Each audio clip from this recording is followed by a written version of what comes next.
Hello student, स्वागत है आप सभी का एक बार फिर से आपके अपने YouTube channel Mr Cool Ash the Teacher में। तो आप लोगों में से बहुत सारे लोगों ने अलग अलग माध्यमों से, चाहे वो यूट्यूब के कमेंट सेक्शन के माध्यम से हो या इंस्टाग्राम के माध्यम से या जिनके पास मेरा नंबर है व्हाट्सएप के माध्यम से मुझसे प्रश्न किया कि सर प्रयोगशाला परिचारक की तैयारी कैसे करें, स्ट्रेटजी बताएं सर। तो लीजिए आपके लिए स्टेप बाय स्टेप स्ट्रेटजी की वीडियो तैयार है।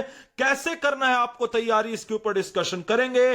कौन कौन सी पुस्तकें आपके पास होनी चाहिए, अंक विश्लेषण क्या होगा, परीक्षा कब तक होगी, कट ऑफ क्या हो सकता है, सबकी जानकारी आपको एक ही जगह मिलेगी और वो है आपका अपना platform Mr Cool Ash the Teacher में। तो चलिए बिना समय गवाए सबसे पहले पेपर पैटर्न एंड मार्क्स की बात कर ले। तो देखिए सबसे पहले तो आपको यह याद रखना है कि 100 क्वेश्चंस आने हैं प्रयोगशाला परिचारक के पेपर। देखिए मैं योग्यता की बात नहीं करूंगा क्योंकि आप लोगों में से पता है कि आप लोगों में से कौन योग्य होंगे इस परीक्षा को देने के लिए, कौन नहीं होंगे, वो आप लोगों ने नोटिफिकेशन में देख लिया होगा।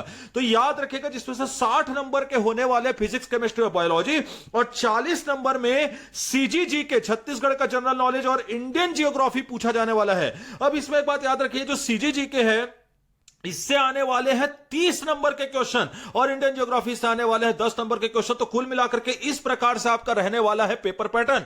अब कुछ लोगों को मैं बता दूं कि सबसे पहले तो आपको यह पता होना चाहिए कि किसी भी एग्जाम में कूदने से पहले कि भैया उसकी रणनीति क्या होगी, और रणनीति के लिए आपको पता है कि सबसे पहले अस्त्र और शस्त्र की जरूरत होती है और एग्जाम के लिए अस्त्र और शस्त्र होते हैं मटेरियल्स अर्थात बुक्स। तो किन किन बुक्स से आपको तैयारी करनी है सबसे पहले उसके ऊपर चर्चा कर लेते हैं। सबसे पहले तो बात करते हैं विज्ञान के लिए, जो सबसे बड़ा प्लस पॉइंट रहेगा जो विज्ञान के छात्र हैं उनके लिए। लेकिन एक बात यहां पर सुनिए, नोटिफिकेशन में स्पष्ट रूप से लिखा गया है कि 9th और 10th लेवल के जो एससीईआरटी की बुक अर्थात छत्तीसगढ़ माध्यमिक शिक्षा मंडल की जो बुक है उससे प्रश्न आएंगे। लेकिन याद रखिए आप धोखे में बिल्कुल मत रहे।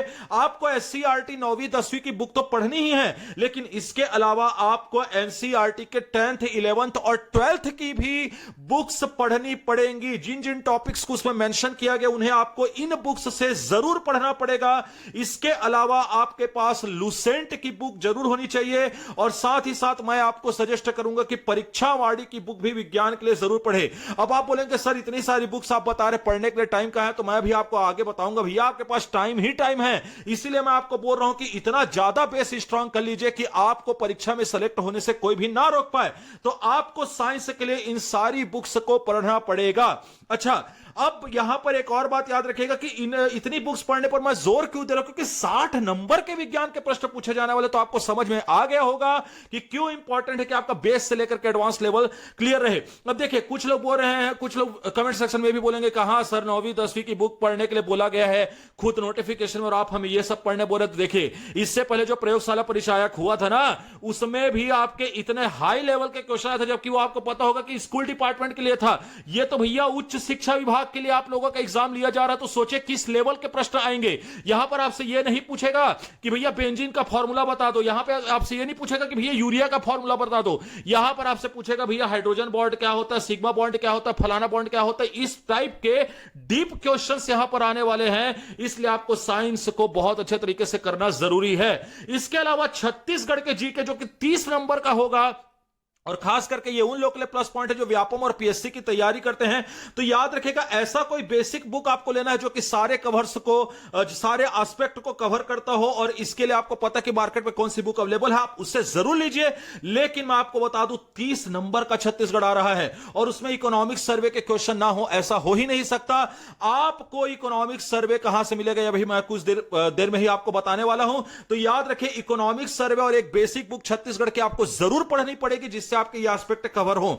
और इसके अलावा जो ज्योग्राफी, जैसे कि मैंने बोला 10 नंबर का ज्योग्राफी है, तो आपको याद रखेगा उसके लिए पेरियार से बेस्ट कोई बुक नहीं हो सकता।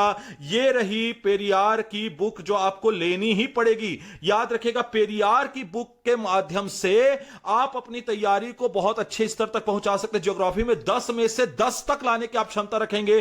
पेरियार की बुक आप जरूर फॉलो करिए ज्योग्राफी के लिए। अच्छा, अब आपको बुक्स ये सब कहां से मिलेंगे या इनके इमेजेस इनके लिंक्स कहां से मिलेंगे, तो याद रखिएगा उसके लिए आपको मुझे फॉलो करना पड़ेगा टेलीग्राम चैनल पर। अब भी जाकर के टेलीग्राम चैनल को तुरंत के तुरंत लिंक आपको डिस्क्रिप्शन मिल जाएगी, वहां से जाकर के ज्वाइन कीजिए और मैं आपको एससीईआरटी की बुक्स और कोशिश करूंगा कि एनसीईआरटी की बुक्स भी प्रोवाइड करवा पाऊं, मैं कोशिश करूंगा इस बात की, ठीक है। तो याद रखेगा उसके लिए आपको इस चैनल पे आ जाना है। इसके अलावा इकोनॉमिक सर्वे भी मैं वहां पर अपलोड कर दूंगा, जहां से आप जाकर के उसे डाउनलोड आराम से कर सकते हैं। अच्छा, अब एक बात यहां पर, यह रही वो पेरियार की बुक। देखिए, यह होती है पेरियार की बुक। इस पब्लिकेशन की बुक आपको खरीदी, जाहिर सी बात है इसको मैं आपको टेलीग्राम चैनल में नहीं दे सकता, तो यह बुक आपको ले लेनी है पेरियार की। अच्छा, अब बात करते हैं कि हाउ टू प्रिपेयर, इस एग्जाम की तैयारी कैसे करनी है। देखिए, सबसे पहले तो आपको मैं यह बता दूं कि आपको बेस से स्ट्रांग करना है। उसके लिए आपको एससीईआरटी की 9वीं 10वीं की बुक पढ़नी है। इसके बाद आपको थोड़ा एडवांस होते हुए 10वीं 11वीं 12वीं की बुक, जो टॉपिक्स आपके सिलेबस से पूछे जाएंगे उनको कवर कर लेना है एनसीईआरटी से। और फिर आपको लूसेंट का वन लाइनर, और इसके अलावा समय रहा तो परीक्षावाड़ी पढ़ लीजिएगा, वरना आप इतना अगर कर लेंगे तो परीक्षावाड़ी पढ़ने की आवश्यकता नहीं है। इसके अलावा आपको मैं एक और चीज बता दूं कि घटना चक्र जो विज्ञान का आता है, जिसे आपका व्यापम के स्टूडेंट्स और सीजीपीएससी के स्टूडेंट्स फॉलो करते हैं, उस घटना चक्र को जरूर लगाइए, क्योंकि ऑब्जेक्टिव लगाने की भी आप में क्षमता होनी चाहिए। फालतू के टेस्ट सीरीज को अभी से ज्वाइन करके अपना समय बर्बाद करने की आवश्यकता नहीं है। पहले तैयारी कर लीजिए, तैयार हो जाइए, उसके बाद टेस्ट सीरीज दीजिए भैया। तो याद रखिएगा, इस प्रकार से आपको प्रिपेयर करना है। एग्जाम डेट कब होगी, क्यों मैं बोल रहा हूं कि आपके पास बहुत समय है, तो देखिए सबसे पहले तो आपका अक्टूबर तो ऐसे निकल जाएगा, नवंबर भी ऐसे निकल जाएगा क्योंकि आचार संहिता है, और प्लस नवंबर में आपको पता है कि 7 और 17 नवंबर को क्रमशः चुनाव होने वाला है। उसके बाद फिर दिसंबर में आपका रिजल्ट आएगा, उससे पहले भी कुछ नहीं होना है। जनवरी पूरा का पूरा मंत्रिमंडल देते बीत जाएगा। फरवरी में आपकी पहली विधानसभा की बैठक होगी, तो याद रखिएगा मोस्ट प्रोबेबली फरवरी या मार्च 2024 में ही इसके एग्जाम हो सकते हैं। इस प्रकार आप देखेंगे कि आपके पास नवंबर, दिसंबर, जनवरी शुद्ध रूप से बचा। अगर फरवरी में भी एग्जाम हो जाए तो, और अगर मार्च में एग्जाम हो तो भैया आपके पास 4 महीने बचे हुए हैं। इन 4 महीनों में अगर आप मेरे द्वारा बनाए हुए और बताए हुए स्ट्रेटजी को फॉलो कर लेंगे तो आपको प्रयोगशाला परिचारक में सक्सेस होने से कोई नहीं रोक सकता। इसलिए मैं बोल रहा हूं कि एग्जाम डेट को लेकर के अभी से मत घबराइए, आपके पास काफी समय है। और इसके अलावा भी अगर आपको कोई भी क्वेरीज है तो आपको पता कि आपको कहां आना, आपको मुझे फॉलो करना है तुरंत के तुरंत इंस्टाग्राम पे। भाई, जिन लोग भी मुझे फॉलो करते हैं उनकी क्वेरीज के ऊपर मैं तुरंत वीडियो लाता हूं, लेकिन याद रखिएगा आपको पहले फॉलो करना है, फिर मुझे मैसेज करना, क्योंकि अगर आप फॉलो किए बिना मैसेज करेंगे तो मैसेज रिक्वेस्ट मुझ तक नहीं पहुंचेगी। इसलिए आपको फॉलो करना अति आवश्यक है। तो इस प्रकार से अगर आपने यहां तक की वीडियो देखा तो जाहिर सी बात है आपको वीडियो पसंद आई होगी। So thank you for watching. और जैसा कि मैंने लिखा हुआ है थंबनेल में, आप देख सकते हैं कि मैं क्लासेस कब से लेने वाला हूं, तो भैया उसके लिए मैं आपको पिछली वीडियोस में बता चुका हूं कि मुझे आपके हेल्प की सख्त आवश्यकता है। आप 3000 फॉलोअर्स जल्दी से जल्दी सब्सक्राइबर करवाइए भैया इसी महीने के अंदर, ताकि मैं 3 महीने में आपका प्रयोगशाला परिचारक का पूरा सिलेबस खत्म कर सकूं।